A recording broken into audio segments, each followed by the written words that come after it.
Shotcut a été mis à jour.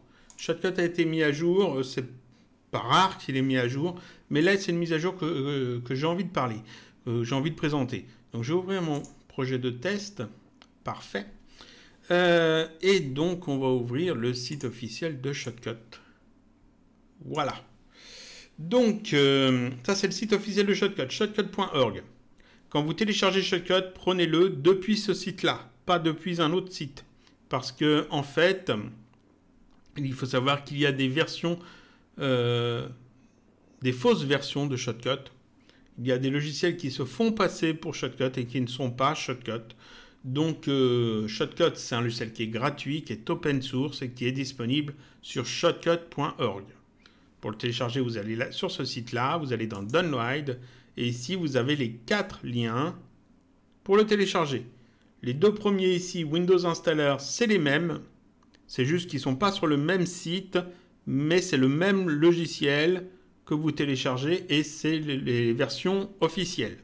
Et ici, les Windows portables, enfin les versions portables, ça dépend si vous êtes sur Windows ou autre chose, ce ne sont pas des versions pour ordinateur portable, parce qu'il y a des gens qui pensent ça. Non, ce sont des versions qui ne s'installent pas. C'est-à-dire que l'on télécharge un fichier zip, on ouvre le fichier zip, on n'a pas besoin d'installer le logiciel, il fonctionne aussitôt. Ça sert pour ceux qui veulent mettre le logiciel sur une clé USB ou sur un disque dur externe ou une carte SD afin de pouvoir l'utiliser chez des amis par exemple ou chez un client bref, pouvoir l'utiliser ailleurs que sur votre ordinateur. Donc moi je vous conseille de télécharger soit cette version-là, soit cette version-là. Voilà, c'est la même version. Comme ça, vous l'installez sur votre ordinateur, ça fonctionne bien, pas de souci. On va aller voir les nouveautés. Donc la version actuelle qui est sortie, c'est la 22.03.30. Je vais montrer ça ici. La version que j'ai en ce moment, c'est la version 22.03.30. Je rappelle que les numéros de version de Shotcut, ce sont des dates. C'est la date à laquelle la version est sortie. Ici, 22, c'est 2022, c'est l'année. 03, c'est le mois, troisième mois de l'année, c'est donc mars. Et ici, 30, c'est le jour. Donc le 30 mars 2022, cette version-là est sortie. Voilà. 30 mars 2022. Qu'est-ce que cette version ajoute dans Shotcut? Alors, il y a forcément plein de bugs de corriger. Alors, je ne vais pas passer les bugs. Je peux les montrer ici. Voilà, c'est tout ça. Tous ces bugs-là ont été corrigés. Vous pouvez le lire directement sur le site officiel. Tout ça, ça a été corrigé. À chaque fois qu'il y a une nouvelle version qui sort, de toute façon, il y a plein de bugs qui sont corrigés, c'est normal. Il y a eu plein de mises à jour de filtres et d'améliorations. Ici, ça, c'est les mises à jour des moteurs en fait du logiciel. Donc FFmpeg qui permet d'importer, d'exporter les fichiers. MLT qui est le moteur du logiciel, qui est créé aussi par le développeur de Shotcut. Freyer, Rubberband, WMAF, je ne sais pas trop ce que c'est les trucs qui gèrent les filtres, le son, etc. Et Qt, c'est pour l'interface, voilà. Et il faut savoir que maintenant, il faut un Mac OS 10.14 pour les utilisateurs Mac. C'est le minimum pour avoir la version Mac. Ensuite, il y a eu plein d'améliorations de filtres déjà existants. Tous ces filtres-là, par exemple, ici ils sont en anglais, mais on a les traductions en français dans notre version. Tous ces filtres-là ont été améliorés en fait en termes de vitesse d'exécution. Donc ils vont fonctionner mieux sans ralentir l'ordinateur parce qu'ils vont utiliser maintenant en fait toute la puissance du PC. Ensuite, il y a plein de petites améliorations, tout ça. Il y a aussi des petites choses qui ont été retirées. Par exemple, la fonction copier la ligne de temps vers la source. Alors, qu'on avait ici, je crois. Dans Autres, ici, on avait un truc copier le contenu de la ligne de temps vers la source. Ça a été retiré. Parce que ça ne sert plus à rien. Maintenant, on a les marqueurs qui font la même chose. Donc, j'avais fait un tutoriel, justement, où j'expliquais comment exporter une portion de vidéo. Ce tutoriel-là est obsolète. Maintenant, on utilise les marqueurs. Et ça tombe bien parce que j'avais fait aussi une version où j'explique comment on le fait avec les marqueurs. Donc c'est parfait. Qu'est-ce qui a été changé aussi? Il y a plein de performances qui ont été revues à la hausse sur les filtres. Il y a des formats en plus, si je ne me trompe pas, qui sont pris en compte.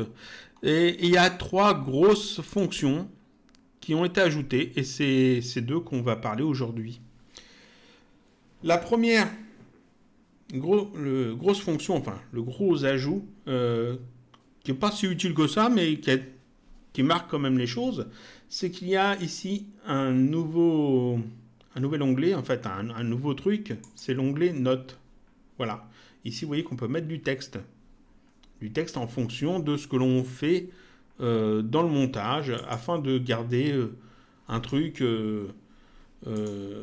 sur le montage, garder des notes, en fait. Alors ça, par défaut, c'est pas ici et c'est pas affiché. Si je ne me trompe pas, c'est désactivé comme ça. Il faut aller dans Affichage. Et ici, vous voyez, il faut cocher Notes. CTRL majuscule 3 pour l'afficher. Donc on ajoute Note. Et c'est pas mis ici par défaut. Je pense que par défaut, je crois que c'est mis comme ça. Et il n'y a pas de texte dedans. Évidemment. Et donc ça, vous le mettez où vous voulez dans l'interface. Moi, j'aime bien détacher ce truc-là. Et c'est pas là que je voulais le mettre. Et le mettre ici sur la zone où j'ai tous mes onglets. Voilà, ce qui me permet d'ici d'ajouter un onglet Notes que je peux ensuite déplacer là où je veux. Je le mets là. Et ici, on met en fait, on écrit les notes, les informations que l'on veut garder sur le projet. Donc, par exemple, on va dire changer la couleur des feuilles. Voilà. Je me dis, tiens, il faut que je fasse ça. Ajouter un bandeau de texte. Un bandeau de texte, voilà. Et en fait, ça, c'est enregistré dans le fichier MLT du projet. Donc, c'est parfait. C'est un ajout qui a été demandé par les utilisateurs parce qu'il y a des gens qui veulent prendre des notes sur leur montage. Généralement, moi, je fais ça avec Notepad++, c'est-à-dire que j'ouvre un fichier de TXT dans le logiciel séparé et je prends mes notes dedans et ça, je trouve que c'est mieux parce qu'en fait, ça a plus de fonctions de texte. Mais il y a des gens qui préfèrent avoir le truc directement dans le logiciel et donc ça a été ajouté pour eux. Ça, c'était une fonction qui a été demandée, qui a été ajoutée. Deuxième chose qui a été ajoutée, et là, c'est vraiment très pratique, et c'était très attendu, c'est la possibilité de réarranger les pistes, l'ordre des pistes. Alors, je vais essayer de rajouter une piste vidéo, et ici, je vais mettre dedans, on va dire les nuages. Voilà, je vais retirer cette partie-là, je vais mettre ici à la fin, on va faire une coupe, on va retirer ce bout-là, et puis voilà. Et donc là, imaginons, alors je vais faire peut-être des coupes à plusieurs endroits, je vais couper le son aussi parce que ça va me casser les oreilles. Voilà, comme ça, je vais faire des coupes là-dedans aussi. Et jusqu'ici, quand on voulait en fait déplacer, par exemple les nuages, les mettre en fond et la coccinelle au-dessus, on était embêté, c'est-à-dire qu'il fallait sélectionner tout ça, les déplacer ici, voilà, ensuite il fallait sélectionner tout ça, les déplacer ici, puis ensuite ici, retirer ça, puis, alors je me suis trompé en plus, ça devait être ici en fait, donc il faut, c'est chiant, j'ai mal fait le truc, on fait ça, comme ça, voilà, et là c'est bon. Et puis après je me dis, non, finalement c'était mieux en bas ça. Donc il faut que je sélectionne tout ça, il faut que je prenne aussi celui-là, qu'on va déplacer tout là. Ensuite on reprend tout ça, voilà. Il faut tout remettre en haut. On va retirer le petit bout qui est là qui ne sert à rien. Ici, il faut retirer toute cette partie-là. Et voilà. Bon là j'ai remis le truc comme il faut. C'est chiant, on est d'accord. Surtout que quand il y a... Là il y a quelques coupes, mais quand c'est beaucoup plus long que ça, quand le truc il est vraiment très très grand, que vous avez plein de coupes, etc. C'est vraiment chiant à faire. Donc, ce qu'on demandait, les utilisateurs, ce qu'ils demandaient, c'était en fait, on va mettre bien tout au début, de pouvoir réagencer, comment on pourrait dire, réordonner, et réordonner ça passe mieux, réordonner ces pistes, tout bêtement. Et ça a été ajouté. Maintenant, ici, quand on va dans les pistes, on va tout à gauche. Et ici, c'est marqué MOV V1. Ici, c'est marqué MOV V2. Et ici, MOV V3. Parce que j'en ai que 3 pistes. Et donc, je peux aller ici, cliquer, rester, cliquer, déplacer et relâcher. Tac. Et ça me le met ici au-dessus. Et cette partie-là, je peux venir la remettre en dessous. Tac. Et donc, c'est beaucoup plus pratique parce que ça évite de tout sélectionner, tout déplacer, etc. Si on veut juste réagencer, on peut le faire comme ça. À noter que ici, les titres n'ont pas changé de place. Ici, j'ai toujours V1, V2, V3. Si les nuages, je les remets en dessus, au-dessus, les nuages qui sont sur la piste V1, je les remets au-dessus. Et la coccinelle, je la remets en dessous. J'ai toujours V1, V2, V3. Ça n'a pas bougé. Ça n'a pas bougé pourquoi? Parce que je ne les ai pas renommées, ces pistes-là. À partir du moment où je ne les ai pas renommées, c'est-à-dire ils n'ont pas vraiment de sens par rapport au montage. C'est juste la piste V1, celle du bas. Et là, la piste V3, celle du haut. Il pourrait y en avoir d'autres, hein, V4, V5, etc. Et ils n'ont pas de nom, donc ils n'ont pas d'importance plus que ça. Si je les renomme, par exemple, celle-là, ça va être titrage. Titrage. Celle-là, ça va être hop, ça va être la coccinelle. Donc le cox. Et ça, c'est là. Et ça, c'est les nuages. Nuages. Maintenant, je leur ai donné des noms. Donc, le titre de la piste a une importance. Si je les déplace maintenant, le terme, le nom de la piste a été déplacé en même temps que la piste. Donc, le titrage, par exemple, je la remets au-dessus. Tac. J'ai toujours le nom de la piste qui correspond au contenu de la piste. Donc là, c'est toujours titrage. Là, c'est effectivement la coccinelle. Et là, c'est effectivement les nuages. Parce que cette fois, je les ai renommés. Donc ça, il faut garder ça en tête. Si vous n'avez pas renommé vos pistes, les textes ne changent pas de place. Si vous les avez renommés, quand vous allez déplacer les pistes, les textes changeront de place en fonction de où vous bougez la piste. Je pense que c'est fait, c'est voulu. C'est pas indiqué. Il me semble pas que ça soit indiqué dans dans la note de mise à jour. Ou alors je ne l'ai pas vu, mais c'est ce que j'ai constaté. Voilà. Donc ça, c'est très pratique de pouvoir, comme ça, déplacer directement toute la piste, réagencer les pistes vraiment facilement. Et pour le moment, ça fonctionne bien, je n'ai pas trouvé de bug. Ensuite, on passe à la troisième grosse nouveauté. La troisième grosse nouveauté, elle est très attendue aussi. Elle était très attendue, maintenant on l'a.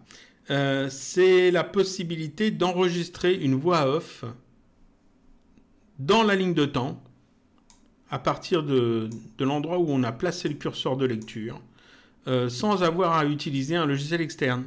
Jusqu'ici, par exemple, si je voulais mettre un commentaire sur ma vidéo, par exemple, ici je voulais dire la coccinelle est posée sur la feuille verte. Si je veux faire ça, ici, il faut que j'ajoute un fichier audio. Donc, comment je pouvais faire ça? J'ouvrais Audacity, qui est un logiciel externe, qui permet d'enregistrer le son du micro. Audacity ou un autre, hein, mais je parle d'Audacity parce que c'est celui que je connais. Audacity, donc, j'enregistrais mon son, mon audio. J'ai au format MP3 ou Wave ou autre chose. Ensuite, j'importe là-dedans mon fichier, alors, je retire les trucs, mon fichier audio, et ensuite le fichier audio, je le déplaçais en fait là où je voulais le mettre. Ça, c'était la façon de faire jusqu'ici. Maintenant, on n'a plus besoin de passer par Audacity, c'est-à-dire que je me mets là où je veux enregistrer, par exemple ici, je veux dire que la coccinelle rouge est posée sur la feuille verte, donc j'ai juste en fait à cliquer sur cette icône-là pour enregistrer à partir de là, et je reclique dessus pour arrêter l'enregistrement. Attention, Avant de faire ça, il faut être sûr du micro qu'on utilise. Donc pour ça, je vais aller dans Fichier, je vais ouvrir Autre, et vous allez voir ici dans Périphérique, Appareil audio-vidéo. Ici, vous avez Entrée audio et c'est indiqué le micro qui sera utilisé.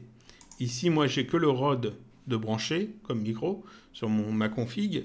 Donc, c'est ce micro-là. Si vous avez plusieurs micros, micro d'une webcam, micro d'un micro-casque et un micro, peut-être un Rode ou un Yeti, ici, vous aurez plusieurs choix et donc vous choisissez en fait le micro qui vous convient. Je ne sais pas si on peut le sélectionner ailleurs que dans Ouvrir Autre. Si je regarde, normalement, où est-ce que ça serait indiqué? J'ai pas regardé jusqu'ici. Peut-être dans la partie audio, peut-être. Alors, il faut aller voir ça serait dans ici Vue. Ça doit être là-dedans. Alors, audio. Je pense pas qu'ils aient mis ça là. On va quand même regarder. Il n'y a pas de menu ici. Je vais aller voir quand même. Volume sonore ici. Ah, ça serait peut-être ici. Non, c'est pas indiqué là. Ensuite, j'ai quoi? Spectre audio. Alors, spectre audio, tac. Il n'y a pas de menu dessus. Je vais les retirer au fur et à mesure parce que ça va prendre trop de place. Voilà. Et j'avais quoi d'autre? Forme d'onde audio, je pense pas. Non, il n'y a pas de menu là-dedans. J'ai pas vu ça ailleurs. Ça c'est pour l'étalonnage. Donc, non. Là-dedans, canaux audio, c'est pas, il n'y a rien pour choisir. Là non plus. Là non plus, non. Non, il me semble que c'est que là. Après, je peux me tromper. Hein. J'ai peut-être passé un réglage sans le faire attention. Enfin bref. Donc, on choisit son micro et on se place où on veut. On clique là-dessus, on enregistre, on reclique et ça s'arrête. Donc là, je vais le faire, par exemple. La coccinelle rouge est posée sur la feuille verte. Je reclique dessus. Et vous voyez que ici, ça m'enregistre un fichier. Ça enregistre un fichier où ça enregistre un fichier dans le dossier où mon projet est enregistré. Donc c'est très important d'enregistrer le projet avant de faire ce genre de choses. Comme je l'ai toujours dit, il faut faire un dossier dans lequel on met tous les fichiers d'un montage, d'un projet de montage, et puis on enregistre pour être sûr que tout est bien au même endroit. Et vous voyez que ici, ça m'a enregistré un fichier voiceover1.opus. Si je vais dans mes dossiers de mon projet, ici j'ai voiceover1 opus, et c'est un fichier audio, voilà, qui peut s'ouvrir avec VLC, et c'est ajouté ici. Il s'est ajouté là où j'avais le curseur de lecture au moment où j'ai appuyé sur ce bouton. Il a enregistré l'audio et quand j'ai cliqué de nouveau sur ce bouton, il s'est arrêté d'enregistrer l'audio. Et puis il m'a créé une nouvelle piste audio pour mettre ça. Parce qu'il n'y avait pas de piste audio déjà dans mon projet et rien n'était sélectionné. Donc en fait ici, si je mets lecture, la coccinelle rouge est posée sur la feuille verte. Voilà. Donc ici, ça m'a enregistré le son. Ça enregistre le son un peu fort, donc il ne faut pas oublier de, après, gérer ça. C'est-à-dire qu'ici, je sélectionne ma piste audio, je vais dans Filtre, le petit plus. Dans les favoris, ici, je vais prendre Gain Volume et je vais peut-être baisser un peu le gain de volume. Ça dépend de votre micro. Hein. Ici, moi, mon micro, ça enregistre assez fort, donc j'ai tout le bruit de fond. Si je baisse comme ça à peu près à 7, la coccinelle rouge est posée sur la feuille verte. Là, c'est bon, on entend moins le bruit de fond, donc ça passe mieux. Il faut gérer ça avec tous les filtres audio. Moi, au niveau audio, des filtres audio, je ne suis pas très bon, donc j'en parle rarement, parce que tout ce qui est audio, c'est pas trop mon domaine. Ensuite, si je veux enregistrer une deuxième fois, par exemple, je suis enregistré ici, je vais dire simplement que la coccinelle n'est pas en train de voler, elle est posée sur la feuille. Donc, je me mets là. La piste audio qui est sélectionnée, c'est celle-là. Hein. Voilà. Je reclique là-dessus sur ce petit bouton. La coccinelle rouge est posée, elle n'est pas en train de voler. Voilà. Ça m'enregistre de nouveau un fichier, voiceover 2.opus. Si je regarde dans mes fichiers, j'ai effectivement ici un voiceover 2 opus qui a été ajouté. Il faut savoir que ici, dans la liste de lecture, ça ne m'ajoute pas les fichiers audio qu'on enregistre de cette façon-là. C'est peut-être un peu dommage, parce que ça serait bien de les avoir aussi ici, pour avoir la liste de tous les fichiers utilisés. Mais bon, on les a dans le dossier, c'est déjà pas mal. Donc là, j'ai enregistré 2 fichiers audio de commentaires sur ma vidéo. Maintenant, j'aimerais ajouter un fichier ici, par exemple. Ici, qui commence là. Et puis, j'aimerais dire un truc dedans. La coccinelle est calme, il n'y a pas de vent. Si je me mets là et que je clique sur ce bouton-là, comment Shotcut va réagir? Parce que si je dis ici la coccinelle est calme, il n'y a pas de vent, à un moment donné, ça va venir se superposer à VoiceOver 2. Et donc là, il y aura un problème. Est-ce qu'il va décaler le VoiceOver 2? Est-ce qu'il va l'écraser? Est-ce qu'il va le retirer? En fait, ce qu'il va faire, c'est qu'il va me créer simplement, comme il voit qu'il n'y a pas de l'espace vide, uniquement de l'espace vide à droite du curseur de lecture pour enregistrer, ce qu'il va faire, c'est qu'il va créer une nouvelle piste audio. Il va en mettre une deuxième et il va mettre le texte dessous. Donc on va voir ça tout de suite.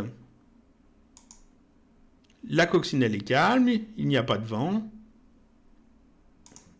Voilà. Ça enregistre. J'ai maintenant un VoiceOver 3 opus et ici on peut voir que il a créé une nouvelle piste audio pour placer ce nouvel élément. Parce que ici, vous voyez, ça aurait posé problème. Au moment où j'enregistrais ça, ça aurait écrasé cette partie-là. Dans cette partie-là, il aurait fallu la déplacer, etc. C'était compliqué. Donc, qu'est-ce qu'il fait dans ce cas-là? Il ne cherche pas à faire des choses compliquées, il fait des choses simples. Il crée une nouvelle piste audio et il met le fichier dans la nouvelle piste audio. Donc, à chaque fois que vous voulez créer un audio supplémentaire, en fait, ce que Shotcut regarde, c'est où se trouve le curseur. Il regarde ensuite à droite du curseur, est-ce qu'il y a quelque chose? S'il y a quelque chose, il crée une nouvelle piste. S'il n'y a rien, il enregistre à la suite. Et à la suite, dans la piste qui est sélectionnée. Là, c'est la piste audio 2 qui est sélectionnée. Si j'enregistre, il va enregistrer là. Si je me mets ici dans cette piste-là, tac, et que j'enregistre ici, il enregistrera dans la piste 1, parce qu'ici, il n'y a rien à la suite. Donc, ça, c'est juste le truc à savoir. C'est-à-dire qu'il va peut-être vous créer plein de pistes audio quand vous allez enregistrer si les éléments se superposent. Voilà, c'est tout bête, tout simple. Et ça, c'est quand même très pratique, quand même, cette fonction, parce que ça évite d'utiliser un logiciel externe pour ajouter de l'audio.